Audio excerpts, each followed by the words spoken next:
And now to the latest on the war in Iran. President Trump said today the U.S. will pause escorting ships through the Strait of Hormuz. And there you are. We're taking a live look at the ship tracker. Right now, you can see that all of those ships there are stranded on the other side of the strait. But despite pausing Project Freedom, the U.S. will keep its blockade on Iranian ports. Oil prices falling today after Trump said, quote, great progress has been made in talks with Iran. Meanwhile, Iran's top diplomat is in Beijing for the first face-to-face meeting of the two allies' foreign ministers since the war began. China, a close partner of Iran and the biggest buyer of Iran's crude oil, has called for an end to the conflict. President Trump will meet with the Chinese dictator Xi Jinping in Beijing next week. White House correspondent Mike Carter joins us now from the North Lawn with the very latest. Mike. President Trump surrounded by UFC fighters in the Oval Office this afternoon, promoting the upcoming UFC fight at the White House. That happens in June. But the president saying over the last 24 hours, the U.S. has had very good talks with Iran. Well, according to two U.S. officials speaking with Axios today, a new 14-point memorandum is currently being reviewed by Washington and Tehran. Now, the top-line points of this memorandum include the U.S. agreeing to lift its sanctions and release billions of dollars in frozen Iranian assets. Also, Iran committing to a moratorium on its enriched uranium, and both the U.S. and Iran agreeing to lift restrictions on transit in the Strait of Hormuz. Here was what President Trump had to say at a Mother's Day event for military mothers earlier this morning. We're doing very well in Iran. It's going very smoothly, and we'll see what happens. They want to make a deal. They want to negotiate. And I think that military mothers would want to hear that. We're dealing with people that want to make a deal very much, and we'll see whether or not they can make a deal that's satisfactory to us. We have it very much under control. The blockade is unbelievable, and we'll see whether or not they are agreeing. And if they don't agree, they'll end up agreeing shortly thereafter. Also today, President Trump issuing a new ultimatum to Iran, saying, assuming Iran agrees to give what has been agreed to, which is perhaps a big assumption, the already legendary Epic Fury will be at an end, and the highly effective blockade will allow the Hormuz Strait to be open to all, including Iran. If they don't agree, the bombing starts and will be sadly at a much higher level and intensity than it was before. Just a week out before President Trump heads to China to meet with Xi Jinping, Iran's foreign minister meeting with his Chinese counterpart in Beijing today.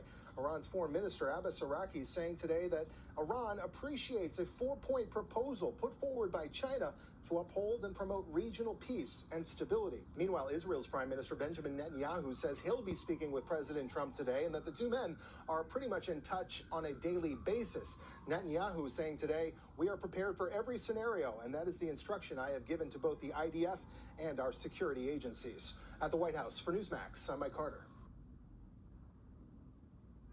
Mike Carter on the North Lawn, thank you so much. For more on this, retired U.S. Navy Rear Admiral Mike Hewitt, along with retired U.S. Navy SEAL Command Master Chief Bill Brown. Gentlemen, thank you for your service to the country. We appreciate you being here. President Trump posting on Truth Social, quote, while the blockade will remain in full force and effect, Project Freedom will be paused for a short period of time to see whether or not the agreement can be finalized and signed. President saying the request to pause Project Freedom came from Pakistan and other countries. Admiral, this is a little curious because this looked like it was actually a pretty successful operation to help control and open the strait to at least some flow of commerce. Why stop?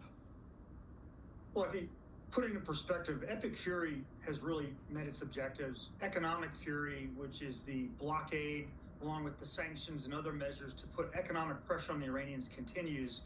Operation Freedom really was a desire to open up the straits to commerce, but my guess is it's paused because we actually have an agreement that has a possibility of coming to a conclusion.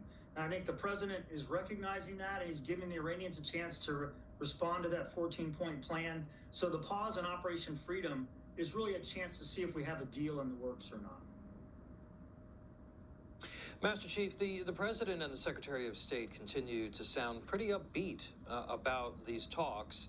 But when it comes to the Strait, clearly Iran thinks that it belongs to them, thinks that they control it and they should control it. Does a sustained effort to control it on the part of the U.S. and our allies need to be part of the agreement and the overall outcome here? Well, first I want to make a correction. I wasn't a CMC. I am a combat veteran Navy SEAL, and I am a partner at Parliamentary Law Group, the firm that represents the Secretary of War. What we need to talk about what's happening here. We're talking about real leverage. We're talking about we are having our Navy assets in the most predominant and strategically effective position they can, where there's absolutely low risk and great reward. So all we have to do now is sit back on that blockade. Let's talk about what else is happening. We're closing off their economic artery. There's a time-sensitive response here by the IRGC. Why? Because guess what? They can't supply so much, so their ability to supply crude oil is coming at an extreme level. And then what happens? Their 70 to 50-year-old oil wells are going to be in deep trouble, and they're going to start to significantly degrade to the point where they're going to have to shut them down. Now let's talk about China. China was their lifeline. 97.6% of crude oil that was being transferred to the strait there was going to China. Now that lifeline's cut. So guarantee what's happening in Beijing right now is they're telling them to play ball and play ball fast. Yeah. I want to get back to that in a sec. But there was been some conflicting dialogue from the administration over Operation Epic Fury. Yesterday morning, Defense Secretary Pete Hegseth says that it is still ongoing. Let's listen to that. President Trump has directed U.S. Central Command to restart the free flow of commerce through the Strait of Hormuz under the umbrella of Project Freedom. To be clear, this operation is separate and distinct from Operation Epic Fury. Project Freedom is defensive in nature, focused in scope, and temporary in duration, with one mission: protecting innocent commercial shipping from Iranian aggression. American forces won't need to enter Iranian waters or airspace. It's not necessary. We're not looking for a fight, but Iran also cannot be allowed to block innocent countries and their goods from an international waterway. And yesterday afternoon, Secretary of State Marco Rubio said that it's over.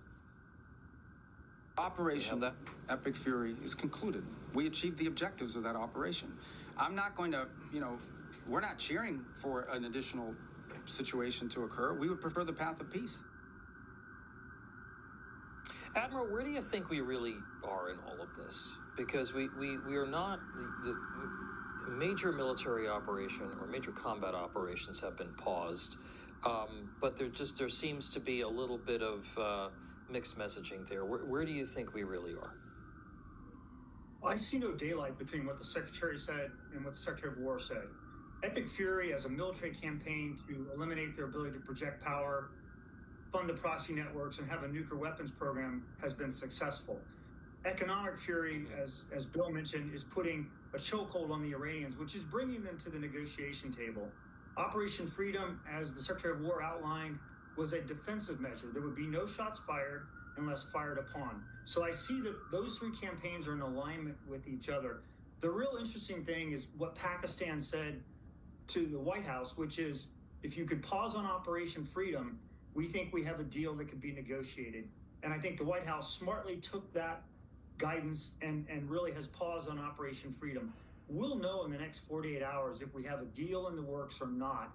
And when I look at the outline of that deal, it really is one that both sides can come to an agreement on, because in effect, Iran actually gets to keep the ability after 5 years to enrich to a low level, which is a civil program, which is in line with the treaty, but they give up any aspirations to go beyond that. And that's really the core of the president's objectives from day one, which is Iran can't have a nuclear weapon. Yeah, provided that they can be trusted to do that. Mr. Brown, you brought up Communist China. And they've been kind of on the sidelines in all of this. We know that Iran is the third leg of that stool of China and Russia and Iran as that authoritarian bloc.